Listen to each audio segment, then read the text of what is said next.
The emergency klaxon shattered the quiet hum of the research vessel as it drifted through the darkness between stars. Adrian Cross had been reviewing survey data from the previous sector when every screen in the command center suddenly flashed red. His coffee mug slipped from his hand, floating in the zero gravity before he caught it instinctively. "What am I looking at?" Adrian demanded, pulling himself toward the main console where Helen Ward was already frantically typing commands into her terminal. The xenolinguist's face had gone pale, her eyes fixed on streams of data cascading across multiple displays. "It's a distress signal," Helen said quietly, her voice barely above a whisper. "But Adrian, this encryption is old. Really old. 347 years old to be precise." Isaac Webb pushed off from the security station, his military training evident in every controlled movement as he crossed the command center. The former soldier had seen combat before retiring to civilian service, and something in his expression suggested he recognized what they were seeing. "That's impossible. Nothing from the Great Exodus still broadcasts. Those systems failed centuries ago." Adrian anchored himself beside Helen, studying the pulsing signal that had appeared on their long-range sensors. The Pathfinder was a small ship, designed for peaceful exploration and scientific research, not military operations.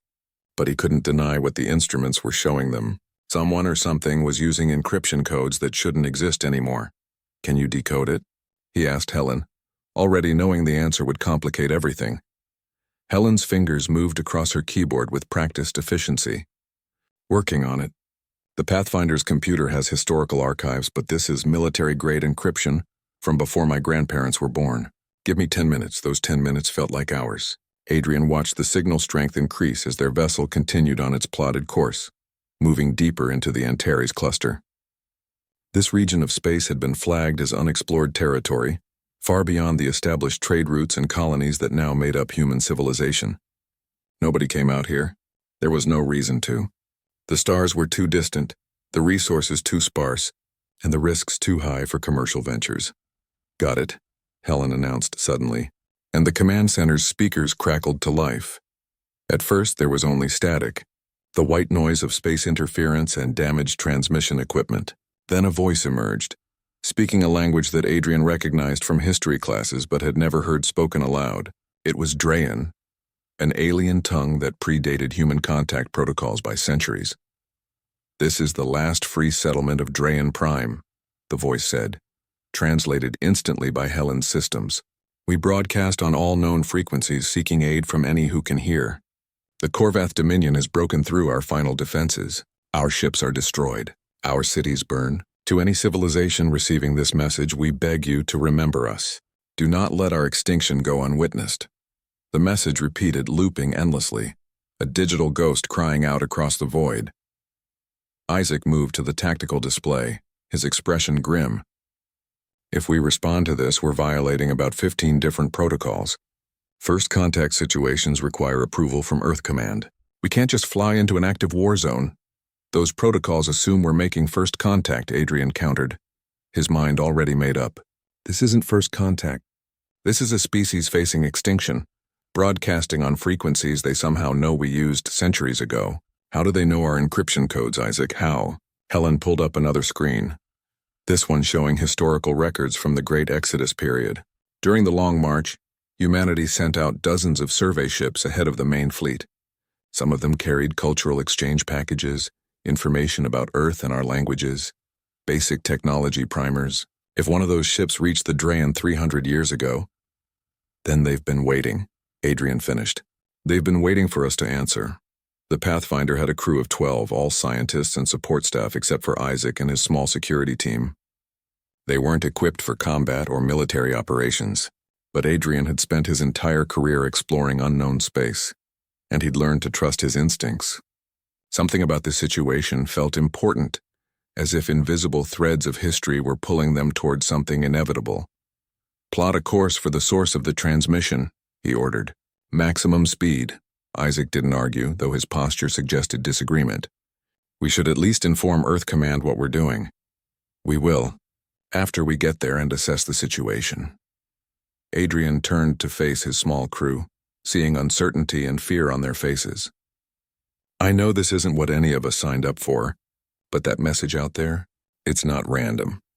The Drayan chose frequencies they knew someone might be listening to. They chose us, and I'm not going to let humanity's first act after 3 centuries of silence be to ignore a cry for help. The Pathfinder's engines powered up, their gentle vibration humming through the deck plates. On the view screen, the stars began to shift as the ship changed course, diving deeper into the Antares cluster. Behind them, the safe and comfortable boundaries of human space fell away. Ahead, an unknown conflict waited, along with questions that had no easy answers. Helen remained at her station, continuing to analyze the signal. Adrian, there's something else. The signal isn't just a distress call. There's a second layer of data embedded in it, hidden beneath the primary message. Its coordinates, locations, and what looks like navigational waypoints. Waypoints to what? I don't know yet. But they lead further out beyond the Drayan system, into completely uncharted space. She looked up at him, confusion and excitement mixing in her expression. It's like they're trying to guide us somewhere specific. Adrian felt a chill run down his spine. The Great Exodus had been humanity's desperate flight from a dying Earth, a massive migration of billions of people across dozens of colony ships, protected by an enormous war fleet. That fleet had vanished somewhere in deep space, presumed destroyed or lost to catastrophic failure. Every child learned about it in school, the tragic end to humanity's greatest military force. But what if the fleet hadn't been destroyed? What if it had just gone dark, waiting for a reason to wake up? Follow the waypoints, Adrian said softly. All of them. The Pathfinder accelerated into the unknown, carrying 12 people toward a mystery that had been waiting for over 300 years to be solved. 12 days of travel brought the Pathfinder to a region of space that wasn't supposed to exist. Helen checked the navigational charts 3 times, certain there had been an error, but the readings remained consistent. They had entered a massive stellar nebula that didn't appear on any current map of the galaxy. This is impossible, she muttered, pulling up comparison data from the archives. This nebula should be visible from Earth with basic telescopes. It's huge. How did nobody notice it before? Isaac studied the tactical sensors, his military instincts putting pieces together faster than the scientists could. Stealth fields. Look at these radiation patterns. This entire nebula is artificially masked, hidden behind some kind of energy screen that makes it invisible to standard detection systems. Who has that kind of technology? Adrian asked, though part of him already suspected the answer. The Pathfinder pushed deeper into the nebula, following the waypoints embedded in the Drayan distress signal. Clouds of ionized gas swirled around them, painting the view screen in shades of purple and blue. Visibility dropped to almost nothing, forcing them to rely entirely on instruments and proximity sensors. Then the sensors began picking up something else. Massive objects, thousands of them, scattered throughout the nebula in organized formations. Ships, Isaac said, his voice barely controlled. Adrian, there are ships out here. Lots of them. The Pathfinder's external cameras activated, cutting through the interference with enhanced imaging filters. What they revealed made everyone in the command center stop breathing. Warships. Thousands upon thousands of warships hanging motionless in the void, their hulls dark and silent. They ranged from small destroyers to massive dreadnoughts that dwarfed any vessel currently in service with human civilization. Each one bore the distinctive markings of the United Terran Fleet, the military force that had vanished during the Great Exodus. They're in hibernation mode, Helen whispered, reading power signatures from the vessels. Minimal systems online, just enough to maintain life support and basic functions. It's like they're sleeping. Adrian guided the Pathfinder between the rows of dormant warships, feeling like an ant crawling through a graveyard of giants. The fleet stretched for thousands of kilometers in every direction, an armada that represented military power beyond anything the current human civilization could comprehend. How many? He asked. Helen's computer ran calculations for several seconds. Preliminary counts suggest over 2,000 capital ships, plus support vessels, carriers, and assault craft. This is the entire war fleet from the Exodus, Adrian, all of it, just sitting here, waiting. The Pathfinder received a new signal, this one originating from a massive command carrier near the center of the formation. It was an automated beacon, simple and direct, broadcasting in Old Terran Standard language. Approaching vessel, identify yourself and state your authorization code. This is Terran Fleet Command. Unauthorized approach will be met with immediate defensive action. Isaac moved to the communications console. Let me handle this. I served in the defense forces. I know the proper response protocols. He activated the transmitter, speaking clearly into the microphone. This is Civilian Research Vessel Pathfinder, registration number 773 Alpha 9, operating under Earth Coalition authority. We're responding to a distress signal that led us to these coordinates, requesting permission to approach and speak with whoever is in command here. Silence stretched for nearly a minute. Then the response came, and it changed everything. Pathfinder, this is Admiral Victoria Stone, commanding officer of the 1st Expeditionary Fleet. Your identification codes are accepted. Proceed to Docking Bay 12 on the carrier designation Valiant. Be advised, automated defense systems are standing down to allow your approach. Welcome home. The word home carried weight that none of them expected. These ships had been gone for so long that home should have been a memory, not a reality. The Pathfinder docked with the massive carrier, its small frame looking like a toy beside the enormous military vessel. As they passed through the airlock and entered the Valiant's internal corridors, lights flickered on automatically, responding to their presence after centuries of darkness. A woman waited for them in the main hangar bay. She wore a uniform that Adrian had only seen in museums, the dark gray and blue of the old Terran military, with Admiral's insignia on her shoulders. Victoria Stone appeared to be in her mid-40s, though the records indicated she should be over 300 years old. Cryogenic suspension had preserved her perfectly. I apologize for the state of things, Stone said, her voice carrying an accent that had died out generations ago. We weren't expecting visitors. In fact, we weren't expecting to wake up at all unless certain very specific conditions were met. Adrian stepped forward, suddenly aware of how soft and civilian he must appear to this woman who had fought in wars he'd only read about. Admiral Stone, I'm Captain Cross. We received a distress signal from an alien species called the Drayan. The signal included coordinates that led us here. Stone's expression shifted, surprise mixing with something that might have been satisfaction. The Drayan. Yes, we met them during the early years of the Exodus. Good people. Peaceful. We left them with our contact protocols and instructions to use them only in the most dire circumstances. She paused, studying the 3 visitors carefully. I'm guessing they're in dire circumstances now. They say the Korvath Dominion is destroying them, Helen explained. Their message was a final broadcast asking anyone who heard it to remember their species existed. Stone nodded slowly, as if confirming something she'd long suspected. The Long March wasn't just about finding new homes for humanity. It was also about leaving something behind, a deterrent, a force that could respond if the galaxy turned out to be more dangerous than we hoped. She gestured around the massive hangar, to the ships beyond, to the sleeping fleet that stretched through the nebula. This fleet was our insurance policy. We went dark by design, hiding out here with orders to maintain watch and respond only to specific threats. A threat like the Korvath? Isaac asked. Exactly like the Korvath. Aggressive expansionist empires that prey on peaceful civilizations. Stone walked to a viewport looking out at her sleeping armada. My crew and I have been in rotation for 347 years. We wake up every 50 years, check for signals, update our systems, and go back under. This is the first time the protocols have actually triggered a full awakening. She turned back to face them, and Adrian saw the weight of centuries in her eyes despite her young appearance. Tell me everything about the current situation. What's humanity like now? What kind of civilization did we become? The next hours were spent in detailed briefings.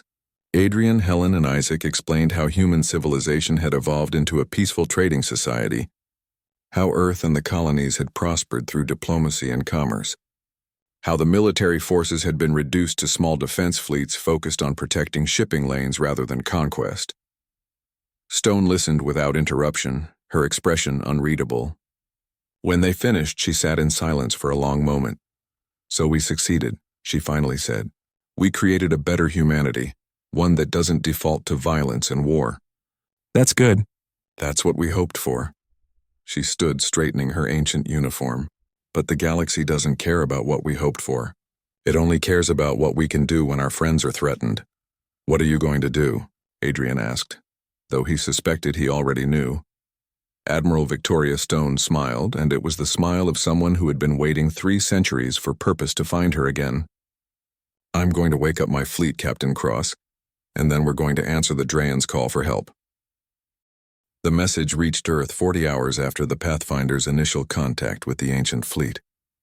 It traveled through relay stations and communication networks, gathering attention and causing panic at every stop. By the time it arrived at Earth Coalition headquarters, half the inner colonies were already in chaos. Chancellor David Wright read the report 3 times, hoping each reading would somehow change the words on the screen. It didn't. The legendary war fleet from the Great Exodus had been found, very much alive, and preparing to launch a military campaign to help an alien species that current humanity had never even heard of. "This is insane," Wright said, looking across his office at Ambassador Ruth Allen and Captain Nina Gray. "We've spent 3 centuries building a peaceful civilization. We've established diplomatic relations with 17 different species, and now some ghost from our past wants to drag us into a war." Ruth Allen had spent 20 years in the diplomatic corps, negotiating trade agreements and cultural exchanges across dozens of worlds. She understood Wright's concern, but she also understood something he didn't. "With respect, Chancellor, the Drayan aren't strangers to humanity. They met our ancestors during the Exodus. They kept our communication codes and protocols for over 300 years, waiting for a crisis severe enough to use them. That suggests a relationship, an understanding between our species that predates our current civilization." Nina Gray stood by the window, looking out at Earth's sprawling cities and peaceful spaceports. She commanded one of the modern defense frigates, small ships designed for patrol duty and piracy suppression, not warfare. "The real question isn't whether we honor some ancient agreement. It's whether we can stop Admiral Stone even if we wanted to.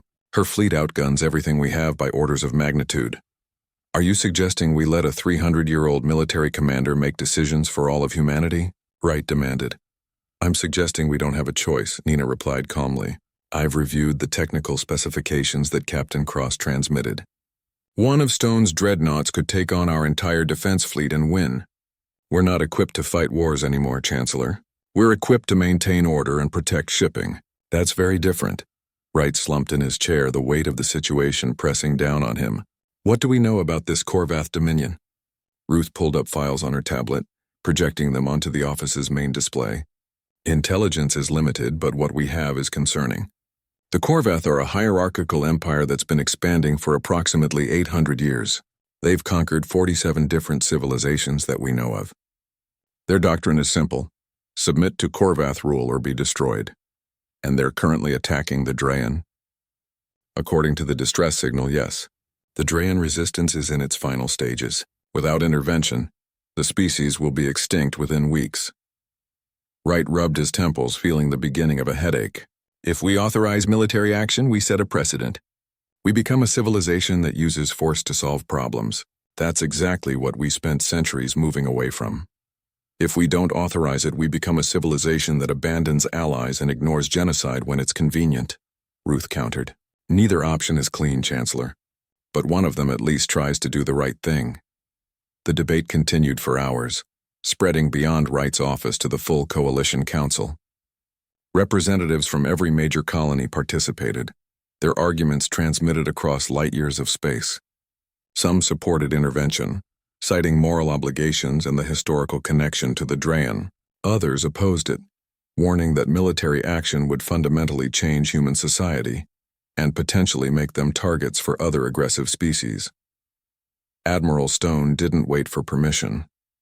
She sent a formal communication to Earth, respectful but firm, explaining that the Terran fleet operated under its original charter from the Exodus era. That charter included clear provisions for defending allied species and responding to distress calls. The Drayan qualified on both counts. "I understand the modern civilization's concerns," Stone's message concluded. "I respect that humanity has chosen a different path than the one we walked 3 centuries ago. But the fleet was created specifically for moments like this, when peaceful solutions fail and good people need protection from those who would destroy them. We will answer the Drayan's call. The only question is whether we do so with Earth's blessing or despite Earth's objections." Nina Gray volunteered to travel to the fleet's location, representing Earth Coalition interests and observing the situation firsthand. Wright agreed immediately, seeing it as a way to maintain some civilian oversight of Stone's actions. The journey to the nebula took Nina's frigate 8 days, during which she studied everything available about the ancient war fleet and Admiral Stone herself. The records painted a picture of a brilliant commander who had fought in dozens of engagements during humanity's early expansion into space. Stone had been instrumental in protecting colony ships from raiders and hostile forces during the chaotic Exodus period. When Nina arrived at the nebula, she found it transformed. The sleeping fleet was waking up. Hundreds of ships had powered their main systems online, their running lights creating constellations in the purple gas clouds. Smaller craft moved between the capital ships, running diagnostics and transferring personnel between vessels. Stone greeted Nina personally when she docked with the Valiant. The Admiral hadn't changed since the historical footage, still wearing her ancient uniform, still carrying herself with quiet authority. "Captain Gray, welcome aboard. I appreciate the Coalition sending an observer." Stone's tone suggested she knew exactly why Nina was really there, but chose to be diplomatic about it. "Admiral, I need to be direct. Earth Command is concerned about your intentions. We've built our society on peaceful principles. This fleet represents military power that could destabilize everything we've achieved."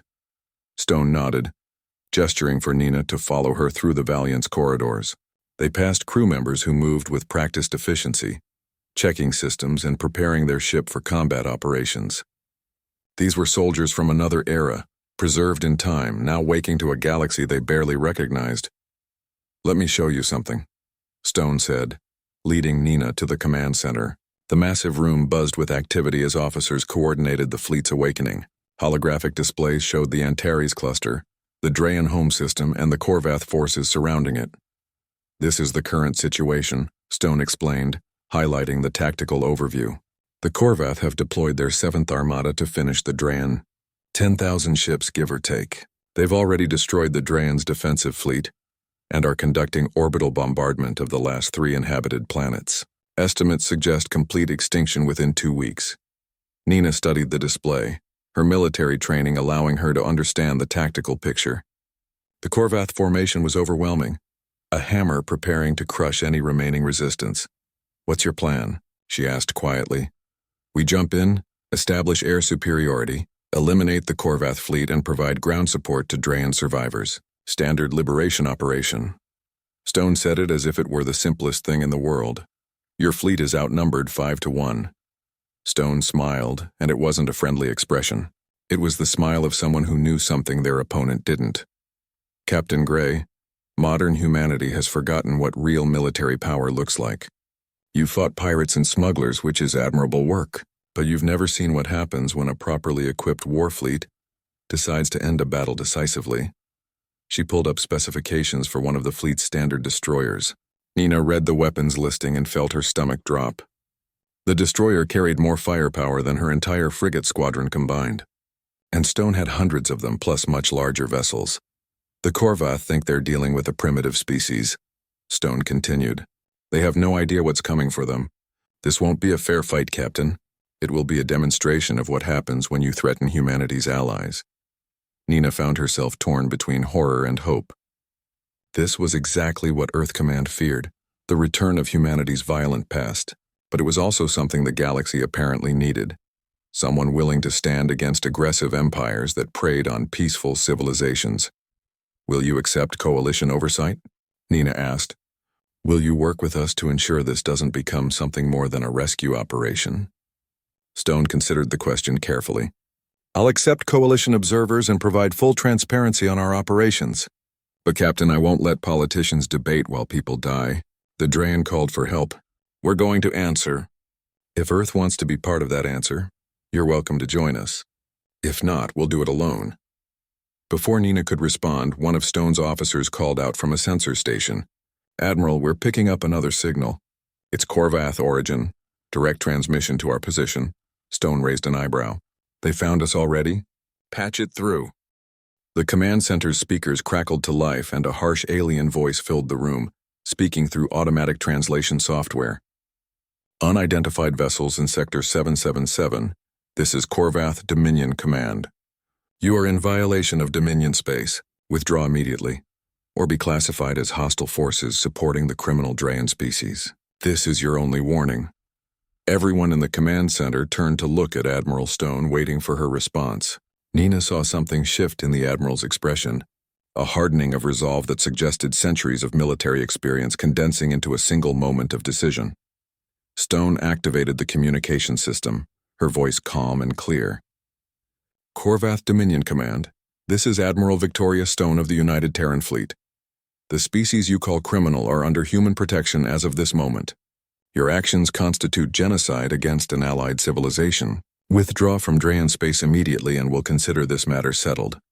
Refuse and we will remove you by force. Silence answered her for several seconds. Then the Korvath voice returned, tinged with what might have been amusement. You threaten the Dominion with your small fleet? We have conquered 47 species. We have destroyed hundreds of resistance forces. What makes you think you can succeed where all others have failed? Stone smiled again, and this time Nina understood what that expression really meant. It was the smile of someone who had been waiting 347 years for exactly this moment. Because unlike everyone else you've fought, Stone replied softly, we remember how to fight back. Come and find out what that means. She cut the transmission and turned to her crew. Begin final preparations. We jumped to Drayan space in 72 hours. All ships to achieve combat readiness. This is not a drill. This is war. The ancient fleet came alive like a sleeping dragon opening its eyes. Admiral Stone walked through the Valiant's corridors, inspecting preparations and speaking with crew members who had been frozen in time for over 3 centuries. These were soldiers who had fought in the desperate battles of the Exodus, who had protected colony ships from raiders and hostile aliens when humanity was at its most vulnerable. Now they were waking to a galaxy that had forgotten how to wage war.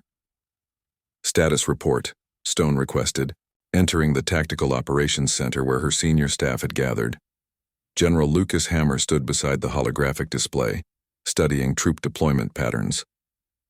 The ground forces commander looked exactly as he had centuries ago. A blocky man with gray at his temples and scars that told stories of battles fought up close and personal. Marines are at 90% readiness. We've got dropships prepared for orbital insertion on all 3 Drayan worlds. Equipment is checking out, though I'd prefer more time for training exercises. We don't have more time, Stone replied. The Drayan are dying while we prepare. What about fleet readiness? Commander Rachel Boyd answered from her position at the tactical console. She'd been Stone's second-in-command for decades before the hibernation, a brilliant strategist who specialized in multi-ship formations. All capital ships are online and weapon systems are nominal. We're running into some issues with the older fighters, but maintenance crews are working around the clock. Give us 48 hours and we'll be ready for anything the Korvath can throw at us. Dr. Timothy Ross hovered near the historical archive station, looking simultaneously excited and concerned. The fleet historian had maintained the ship's records during their long sleep, documenting everything for future generations. Now those future generations were here and he wasn't sure they'd like what they found. Admiral, I've been studying current human civilization through the data Captain Gray provided, Ross said hesitantly. I think we need to discuss the cultural disconnect between us and modern humanity. They're not going to understand why we operate the way we do. Stone nodded, having already considered this problem. Arrange a fleet-wide broadcast. Everyone needs to understand what we're stepping into. We're not just fighting for the Drayan. We're also representing humanity to the galaxy. We need to do both jobs well. Nina Gray attended the briefing as Earth Coalition's official observer, though she felt more like a student watching masters at work. Stone's staff operated with an efficiency that came from decades of combat experience, moving through tactical problems with practiced ease. Modern human military training focused on peacekeeping and defense, not offensive operations against numerically superior forces. Explain your attack strategy, Nina requested. The Korvath have you outnumbered significantly. How do you plan to overcome that advantage? Commander Boyd pulled up the tactical display, showing the Drayan system and the Korvath fleet positions. The Korvath are deployed for siege operations, not defense. They've spread their forces across 3 planets, conducting orbital bombardment and ground operations. That dispersal is their weakness. We'll hit them with concentrated force, destroying each group before they can consolidate. You're talking about a hammer and anvil strategy, Nina said, recognizing the ancient military doctrine, but that requires precise timing and overwhelming firepower at the point of contact. Exactly, Stone confirmed. The Korvath have never faced an opponent who could bring that kind of firepower to bear. They're used to fighting species who have limited military capabilities, who try to defend rather than attack. We're going to do something they won't expect. We're going to go straight for their throat. General Hammer pointed to the Drayan capital world. Our primary objective is liberating the population centers and eliminating Korvath ground forces. Intel suggests they've deployed occupation troops to major cities. We'll drop Marine battalions directly into combat zones and push them out. That's suicide, Nina protested. Modern military doctrine is to establish secure landing zones first, then advance gradually. You're talking about dropping troops directly into enemy positions. Hammer's smile was grim. Modern military doctrine is designed for low-casualty peacekeeping operations. We're designed for winning wars. There's a difference. The philosophical gap between old and new military thinking seemed impossible to bridge. Nina found herself struggling to understand how these people thought, how they could be so casual about planning operations that would inevitably cost lives. Stone seemed to sense her discomfort. Captain Gray, walk with me. The Admiral led Nina through the Valiant to an observation deck overlooking the hibernating fleet. Hundreds of warships stretched into the distance, dark shapes against purple nebula clouds. You think we're reckless, Stone said quietly. You think we're throwbacks to a violent age that humanity was right to leave behind? I think you're necessary, Nina admitted. But I also think you're dangerous. This fleet represents power that could dominate the entire galaxy if used wrongly. You're not wrong to worry. Stone leaned against the viewport, her reflection superimposed on the ships beyond. We built this fleet during desperate times when humanity was fighting for survival. We made ourselves into warriors because the galaxy didn't give us any other choice. But we also built in safeguards, rules, and protocols to ensure we never became the monsters we fought against. What kind of safeguards? The charter that governs this fleet is very specific. We defend humanity and its allies. We respond to distress calls. We protect the innocent. But we don't conquer. We don't impose our will on others. And we stand down when the threat is eliminated. Stone turned to face Nina directly. I know modern humanity fears we'll try to take control, that we'll use our military power to impose some kind of dictatorship. That's not who we are. When this is over, when the Drayan are safe, we'll return to hibernation and wait for the next crisis. What if Earth orders you to stand down now? Stone considered the question carefully. Then I'd respectfully explain why I can't obey that order. The Drayan are dying. They called for help using protocols we gave them specifically for this situation. If we abandon them, we prove that humanity's word means nothing, that our promises only matter when they're convenient. I won't do that. I won't let us become a species that ignores genocide because it's politically complicated.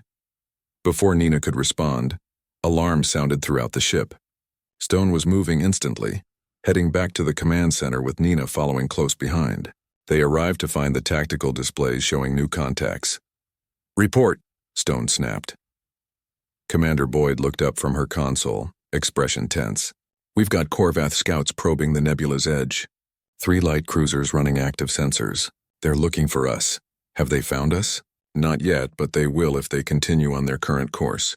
We're still running stealth protocols, but we can't hide this entire fleet forever. Stone studied the tactical situation, her mind clearly running through options.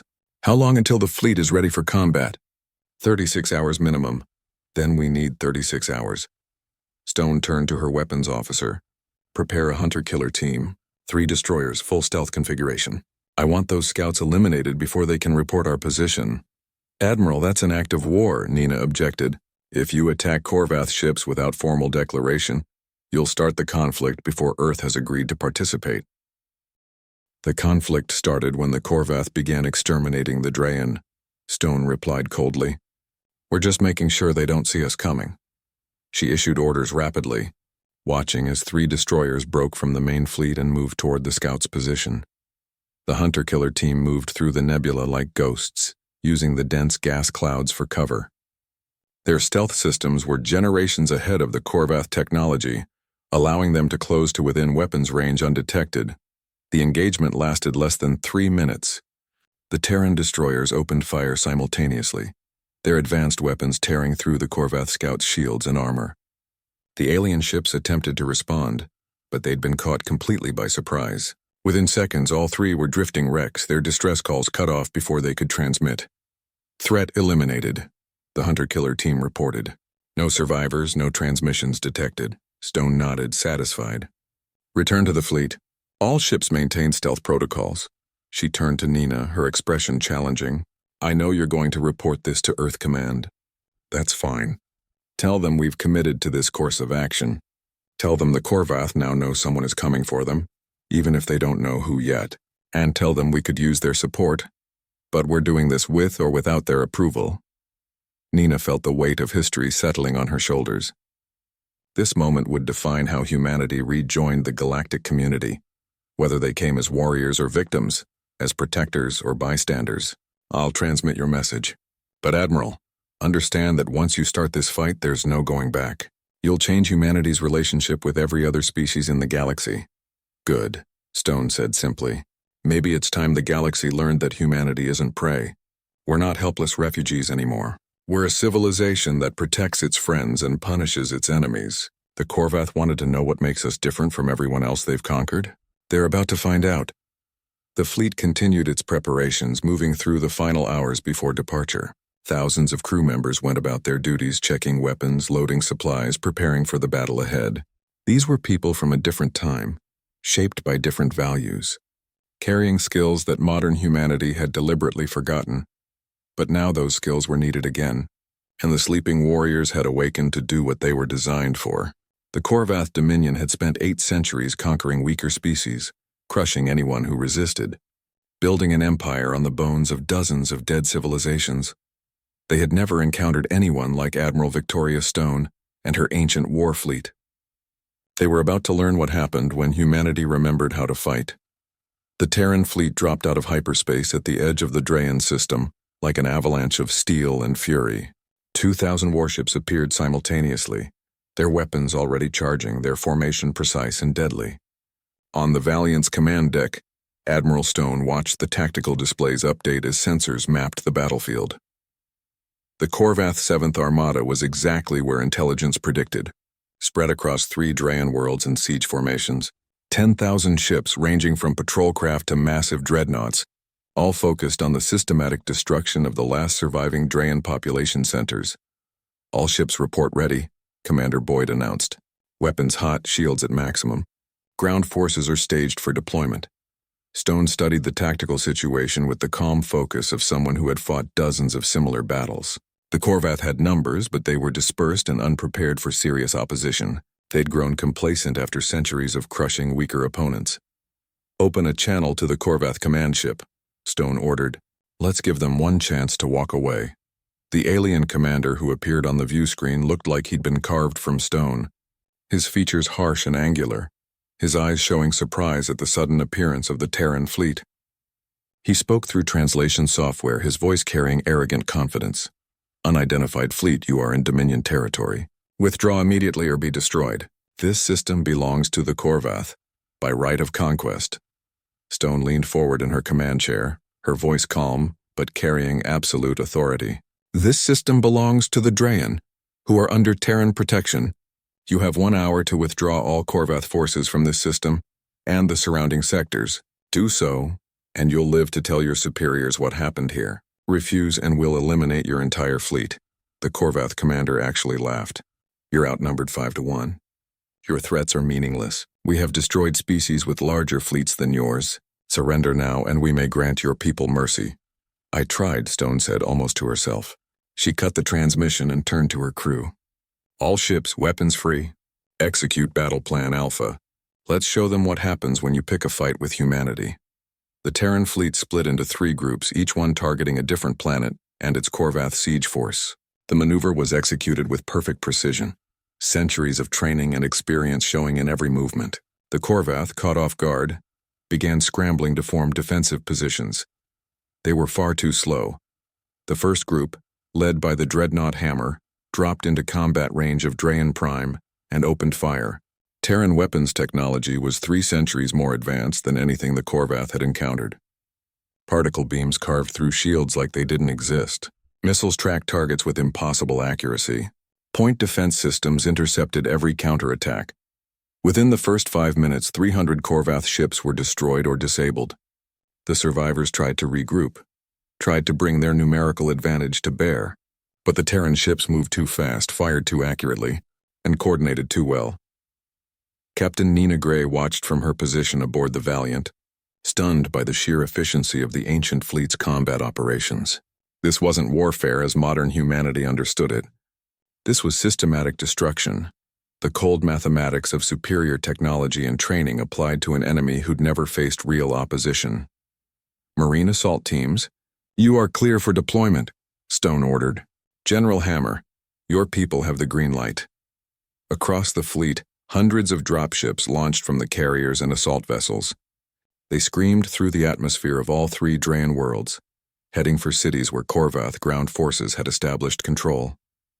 Point defense systems cleared a path through enemy fire, allowing the Marines to reach their objectives. General Hammer led the assault on the Drayan capital personally, his dropship slamming into the ground in the city center where Korvath occupation forces had established headquarters. The Marines poured out, moving with practiced efficiency, their armor and weapons representing technology the Korvath couldn't match. The battle for the cities was brutal and fast. The Korvath were experienced soldiers, but they'd been trained for suppressing rebellions and executing civilians, not fighting an enemy with superior equipment and training. The Terran Marines moved through the streets like a precision instrument, eliminating resistance and securing population centers. Above the planets, the space battle continued. The Korvath kept trying to organize counterattacks, kept trying to use their numerical advantage, but Stone's fleet never gave them the chance. Every time the enemy attempted to concentrate forces, Terran ships would strike from unexpected angles, breaking up formations and destroying command vessels. Commander Boyd monitored the tactical displays, calling out updates as the battle progressed. Korvath forces around Drayan Prime are down to 40% strength. Second and third planets showing similar losses. Enemy is attempting to retreat. Don't let them, Stone ordered coldly. Any ship that tries to flee the system gets hunted down and destroyed. I want the Korvath to understand that attacking our allies has consequences. Nina found her voice, forcing words through her shock at what she was witnessing. Admiral, they're trying to surrender. The lead elements are broadcasting white flags. They can surrender when every Korvath soldier is off Drayan soil and every ship is disabled, Stone replied without hesitation. Until then, they're combatants and will be treated as such. The battle raged for 14 hours. 14 hours of continuous combat across 3 planets and the space surrounding them. The Korvath 7th Armada, which had seemed so overwhelming when the battle began, was systematically dismantled. Ships were destroyed or crippled. Ground forces were surrounded and forced to surrender. Command structures were decapitated. When it ended, the Drayan system was littered with debris and disabled vessels. Of the 10,000 Korvath ships that had entered the system, fewer than 300 escaped. The survivors fled in disorder, racing back to Dominion space to report that they'd encountered something impossible. General Hammer returned to the Valiant covered in dust and carrying a rifle that had seen heavy use. He reported to Stone with grim satisfaction.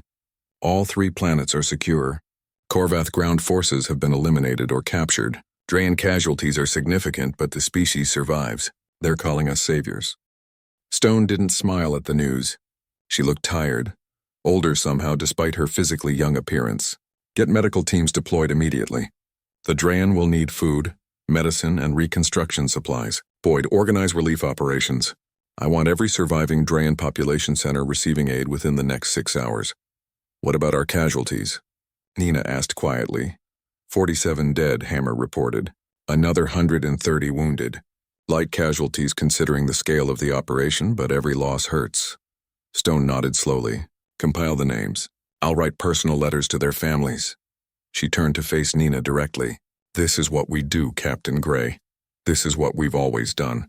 We fight so others don't have to. We take the losses so peaceful species can survive. Modern humanity built a better civilization, but someone still needs to stand guard while they do it. The Drayan emerged from their bunkers and shelters, looking up at the Terran ships in orbit with awe and gratitude.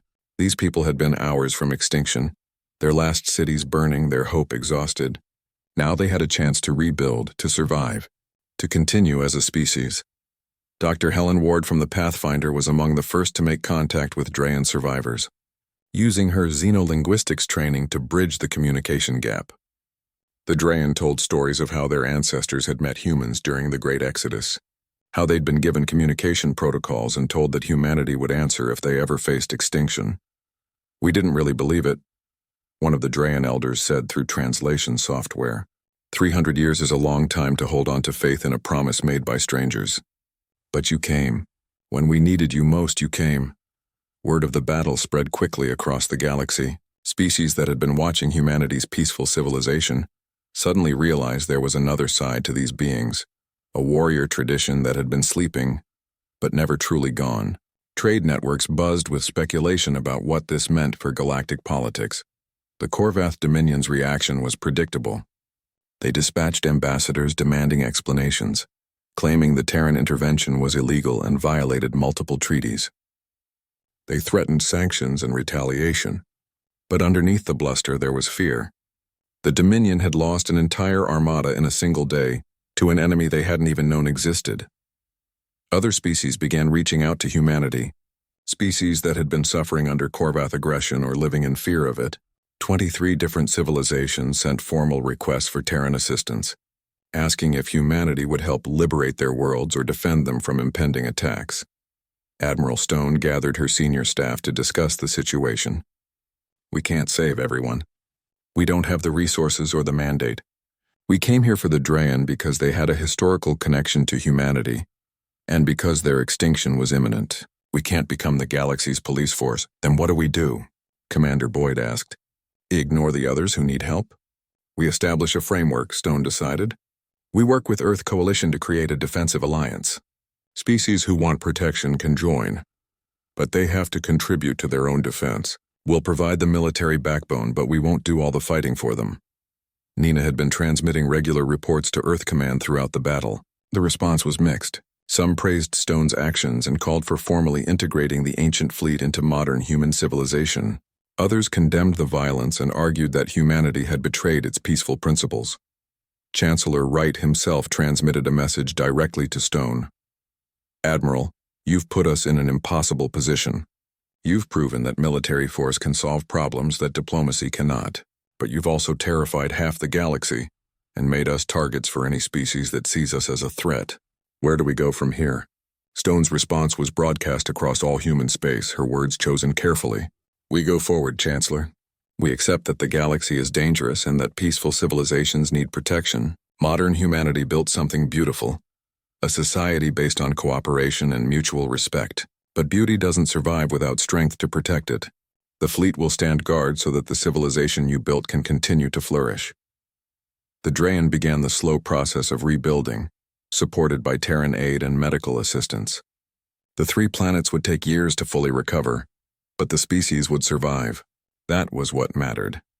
As the Terran fleet prepared to depart the system, leaving behind a garrison force to ensure the Korvath didn't return, Admiral Stone stood on the Valiant's observation deck looking at the stars.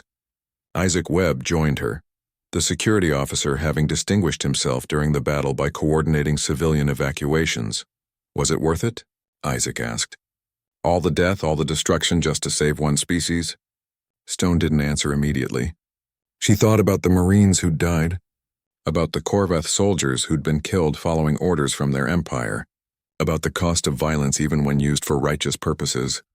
Ask me again in 100 years, she finally said. If the Drayan are thriving and other species have been protected from the Korvath, then yes, it was worth it. If we've started something that spirals out of control and turns humanity into conquerors, then no, it wasn't. We've opened a door that can't be closed. Isaac, now we have to see what walks through it. 6 months after the Battle of Antares, the galaxy had fundamentally changed. The Korvath Dominion, which had seemed unstoppable for 8 centuries, had withdrawn from 3 frontier sectors. 23 different species had formally requested assistance from what was now being called the Terran Defense Coalition. And Admiral Victoria Stone found herself caught between 2 worlds, representing an ancient military tradition to a modern civilization that wasn't sure it wanted to be represented. The Valiant hung in orbit over Earth, the massive carrier surrounded by both ancient and modern vessels.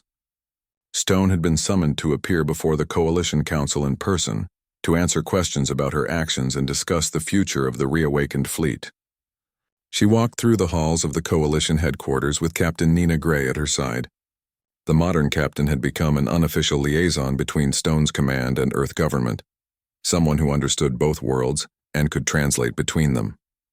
"They're going to ask you to stand down," Nina warned. "There's a significant faction that wants the old fleet decommissioned, the weapons dismantled, and the personnel integrated into modern society. And if I refuse, then you'll force a confrontation that nobody wants. Stone, you have to understand how terrifying you are to these people. You command military power that could conquer Earth in an afternoon. That's not something a democratic society can just accept." Stone stopped walking, turning to face Nina directly. "I don't want to conquer Earth. I want to protect it. There's a difference. I know that. You know that, but fear doesn't listen to logic." The council chamber was filled with representatives from every major human colony, their faces appearing on screens transmitted across light years of space. Chancellor Wright sat at the head of the assembly, looking like he'd aged years in the past 6 months. "Admiral Stone," Wright began formally, "this council has convened to discuss the role of the United Terran Fleet in our modern civilization. Your actions at Antares saved an allied species and demonstrated humanity's military capabilities to the galaxy. However, they also raised serious questions about civilian authority over military forces and the direction our civilization should take moving forward." Stone stood at attention, her uniform from another era contrasting sharply with the casual civilian clothes worn by most council members. "Chancellor, I understand the council's concerns. But before we discuss the fleet's future, I'd like to address some misconceptions about what happened at Antares." Wright nodded. "Proceed." "The battle wasn't about humanity asserting dominance or imposing our will on other species. It was about answering a distress call from allies who had no other hope. The Drayan would be extinct right now if we hadn't intervened. That's not a political statement, it's a fact." Stone activated a holographic display, showing casualty figures and reconstruction data. "Since the battle, 14 other species have reported that the Korvath have withdrawn from their territories. The Dominion's expansion has stopped completely. Not because we threatened them, but because they now understand that aggression has consequences." Ambassador Ruth Allen spoke up from her position in the assembly. "Admiral, nobody disputes that you achieved a military victory. The question is whether military victories should be our primary method of engaging with the galaxy. We've spent 3 centuries building a reputation as peaceful traders and diplomats. And that reputation is valuable," Stone agreed. "But it only works when you're dealing with reasonable species. The Korvath aren't reasonable. They're predators who see peaceful civilizations as prey. Diplomacy didn't save the Drayan. Military force did." The debate continued for hours, covering everything from the fleet's legal authority to the philosophical questions about when violence was justified. Some council members supported Stone completely, arguing that humanity needed to maintain strong defensive capabilities. Others wanted the fleet decommissioned immediately, viewing it as a threat to democratic institutions. Finally, Wright called for a vote on a compromise proposal that Ambassador Allen had drafted. The Antares Accord, as it was called, would formally recognize the Terran Defense Coalition as a legitimate organization operating under civilian oversight. The ancient fleet would remain active, but would be required to seek council approval before engaging in military operations. In exchange, Earth would provide resources and support for defensive operations. The vote was close, but the accord passed. Stone would get to keep her fleet, but with strings attached. She'd have to navigate bureaucracy and politics every time a crisis emerged. "Can you work within these restrictions?" Wright asked after the vote concluded. Stone considered the question carefully. "I can try, Chancellor, but understand that when species are facing extinction, I won't wait for committee approval to act. The fleet's primary mission is saving lives, not following procedures." "That's what I'm afraid of," Wright said quietly. "But I also understand that we need you. The galaxy is more dangerous than we wanted to believe. Maybe it's time we stopped pretending otherwise." Over the following months, the integration of old and new humanity continued. Modern military personnel joined the ancient fleet, learning combat doctrines that had been forgotten for centuries. Ancient crew members took leave to visit Earth and the colonies, seeing what their descendants had built during the long sleep. Captain Adrian Cross of the Pathfinder was promoted to Diplomatic Corps. His experience with both the Drayan and the ancient fleet making him valuable as a bridge between civilizations. He worked with Dr. Helen Ward to establish formal relations with the 23 species that had requested Terran assistance.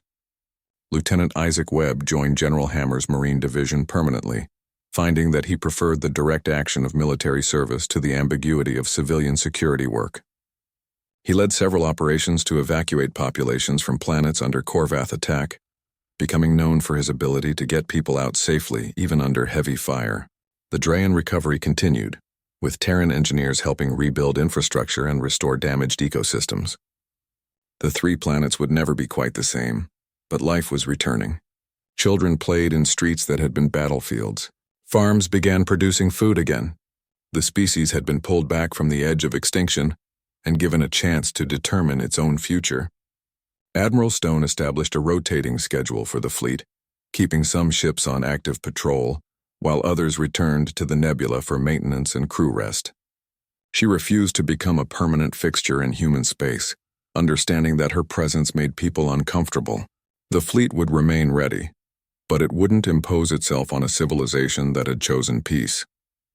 Nina Gray took command of the newest vessel in the Terran Defense Coalition, a hybrid design that combined modern technology with ancient military doctrine. She specialized in rapid response operations, leading a task force that could deploy quickly to emerging crises. The Korvath Dominion never formally surrendered or apologized for their attempted genocide of the Drayan, but they did begin negotiating with species they'd previously conquered. The message was clear. Expansion through force would no longer be tolerated. Other aggressive empires across the galaxy noticed and began reconsidering their own policies. 20 years after the Battle of Antares, the galaxy had settled into a new equilibrium. The Terran Defense Coalition had liberated 41 worlds from various oppressors, always following the same pattern. They'd intervene when asked, eliminate the threat, and then withdraw, leaving the liberated species to govern themselves. Humanity became known across the galaxy as the Answerers, species who responded to distress calls regardless of personal cost. The nickname had been coined by a Drayan historian and spread quickly. It captured something essential about what the Terran Defense Coalition represented. Admiral Victoria Stone eventually retired from active command, passing control of the fleet to younger officers who'd trained under her leadership. She settled on one of the Drayan colony worlds, teaching military history and strategy to a new generation of students from dozens of different species. Captain Cross visited her there years after the events that had started everything. They sat on a hillside overlooking a city that had been ruins 2 decades earlier, now rebuilt and thriving. Was it worth it? Cross asked, echoing Isaac Webb's question from years before. All the fighting, all the death, all the complications we caused? Stone watched Drayan children playing in a park below, their laughter carrying on the wind. Yes, she said simply. Those children wouldn't exist if we hadn't answered the call. 41 other species have similar stories. We didn't make the galaxy perfect, Adrian, but we made it a little better. Sometimes that's all you can do. The ancient war fleet continued its watch, cycling through periods of activity and rest, always ready to respond when peaceful civilizations faced threats they couldn't handle alone. Modern humanity had learned to live with its warrior past, to accept that sometimes peace required the capacity for violence. The Drayan maintained a memorial at the site where the first Terran dropships had landed during the liberation. It bore a simple inscription in both Drayan and human languages. On this day, humanity answered, "May we always remember those who stand guard while others sleep. May we never forget that freedom must be defended. May we always have the courage to call for help, and the strength to answer when others call." Admiral Stone stood before that memorial one last time before she passed away peacefully in her sleep at the age of 412. Thousands attended her funeral, representing dozens of species, all of them alive because she'd been willing to wake up and fight when the galaxy needed warriors. The fleet conducted a final tribute, every ship firing its weapons in unison toward empty space, a salute that lit up the sky. Then they returned to the nebula, to the ghost yards where they'd slept for so long, ready to wake again when needed, because that's what they were. That's what they'd always been. Humanity's insurance policy. The warriors who slept while civilization flourished, who answered when allies called, who reminded the galaxy that some things were worth fighting for. The distress calls continued to come, and the fleet continued to answer. Not every time. Not for every cause, but when extinction threatened, when genocide loomed, when peaceful species had nowhere else to turn. Then the sleeping giants would wake and the galaxy would remember. Humanity had returned, not as conquerors or rulers, but as protectors. And that made all the difference.